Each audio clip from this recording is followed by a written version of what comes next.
Assalamualaikum warahmatullahi wabarakatuh. Di sini saya akan menjadi moderator untuk kelompok 6 dalam etika bisnis yang akan membahas tentang Starbucks. Sebelumnya saya berterima kasih kepada Bapak dosen, Bapak Andrianto Prasetya yang telah memberi materi dan kepercayaan kepada kelompok 6. Saya sendiri Alin Ferliana. Sebelumnya saya juga akan memperkenalkan beberapa rekan-rekan kelompok saya. Saya David Rahmadi dengan NIM 1120101193. Saya Kevin Febrian Syarifin, NIM 112010163. Saya Lutfiani Dewi, NIM 1120101153. Nama saya Muhammad Junior Billy Primadi dengan NIM 112010148. Saya Neneng Latifah dengan NIM 1120100145. Saya Sofi Seren, NIM 1120102118. Sebelum masuk ke pembahasan, di sini kalian pasti nggak asing dengan yang namanya Starbucks. Ya, Starbucks adalah kopi yang paling terkenal di negara-negara, terutama di Indonesia. Kalian tahu dengan harga yang cukup tinggi, itu menjadi banyak favorit untuk kalangan masyarakat, terutamanya ada di kalangan masyarakat remaja. Dan kalian tahu mengapa Starbucks sampai saat ini masih banyak digandrungi orang-orang, terutama anak-anak milenial zaman sekarang nih. Nah, untuk lebih jelasnya lagi, kita bisa membahas pada pembahasan pertama, yaitu tentang Starbucks. Kita simak. Company Profile and History Starbucks. Starbucks adalah salah satu perusahaan franchise yang bergerak di bidang penjualan biji kopi dan minuman kopi. Perusahaan ini sudah beroperasi selama 50 tahun sejak 1971 sampai sekarang. Starbucks telah berkembang di seluruh Amerika Serikat dan di seluruh dunia.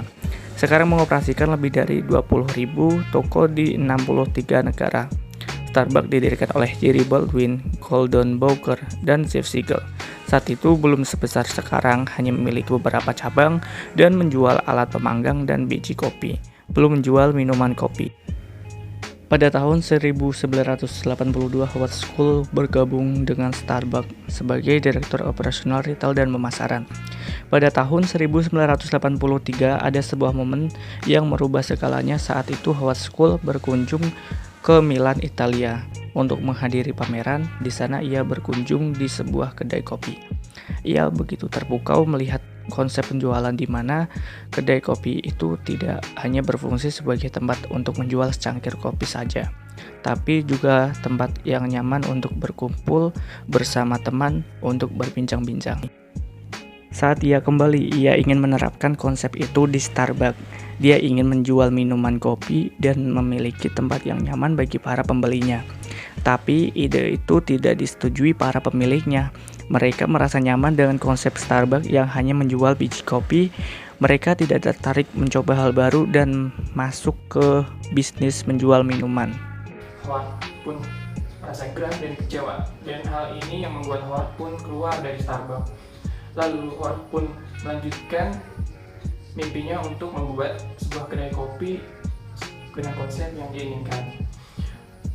Sebuah kedai kopi ala Italia bernama Il Giorno. Setelah 1 tahun dia menjalankan usahanya, dia pun mendapat kabar bahwa Starbucks akan dijual beserta brandnya. Kurang lebih harga Starbucks pada saat itu sekitar $4 juta.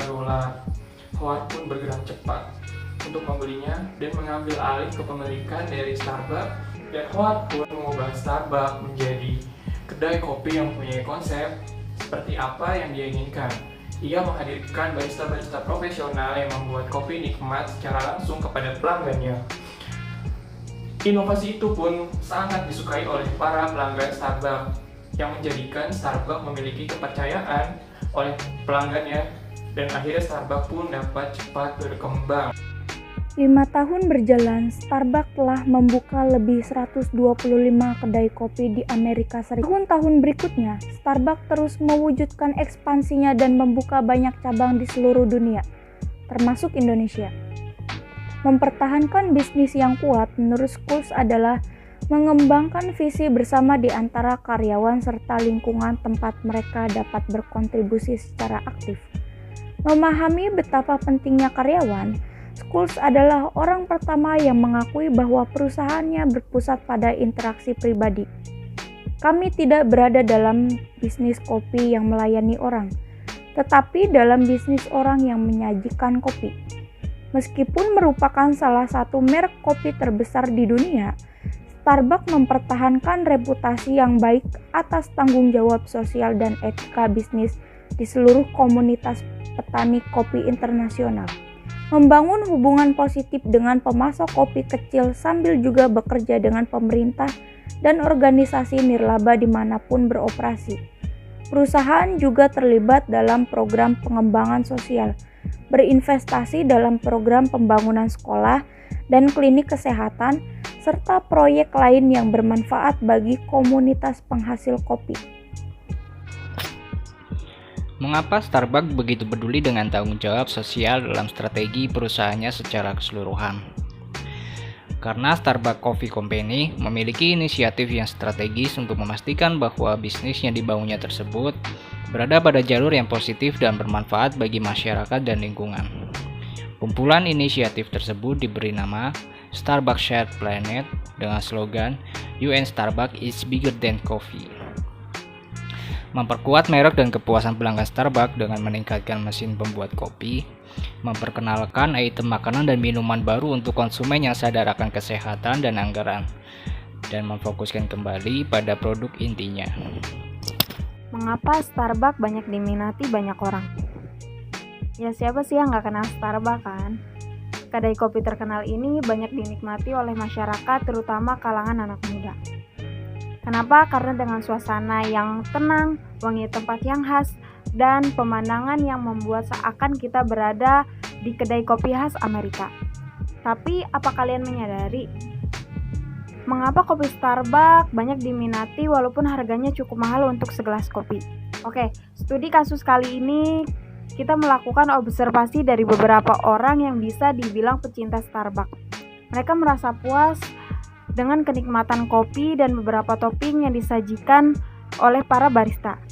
Bagi mereka, pecinta atau pelanggan dari Starbucks tidak merasa rugi dengan harga yang cukup tinggi karena dibayar kembali dengan rasa yang nikmat. Tidak hanya itu, selain cita rasa yang khas, banyak orang yang nyaman dengan suasana di Starbucks. Kesan yang elegan, santai, dan merasa dirinya berada di sebuah kedai yang mewah. Starbucks juga menanamkan 3 kunci kepada setiap karyawannya, yaitu connect, discover, and respond. Ketiga kunci itu diterapkan kepada karyawannya untuk menarik pelanggan agar merasa dihormati sebagai pembeli. Banyak juga promo-promo yang menggiurkan dari Starbucks. Sistem periklanan dan logonya pun menjadi daya tarik bagi pelanggan untuk mengunjungi dan mencicipi kopi di sana. Tak ragu dengan harga yang tinggi karena mereka akan mendapatkan kepuasan tersendiri dengan cita rasa, pelayanan, dan suasana yang ada di Starbucks. Untuk melambangkan pergeseran ini ke dalam bisnis barang kemasan konsumen, Starbucks memberikan tampilan baru pada logonya. Sebelumnya, logo melingkar perusahaan menampilkan putri duyung dengan tulisan Starbucks Coffee di sekelilingnya. Oh iya, di sini saya akan menjelaskan makna logo itu adalah kedai kopi Starbucks diharapkan bisa memesona dan menyihir para pecinta kopi untuk mampir. Selain mitos tersebut, ternyata simbol siren juga memiliki arti yang cukup mengerikan. Siren berarti obsesi, kecanduan, dan kematian. Pada tahun 2011, Starbucks menghapus kata-kata dan memperbesar putri duyung untuk memberi sinyal kepada konsumen bahwa Starbucks lebih dari sekedar pengecer kopi pada umumnya. Pelajaran yang dapat kita ambil dari kasus Starbucks ini adalah di dalam bisnis kita tidak bisa terus stagnan dan berharap hasil akan baik-baik saja.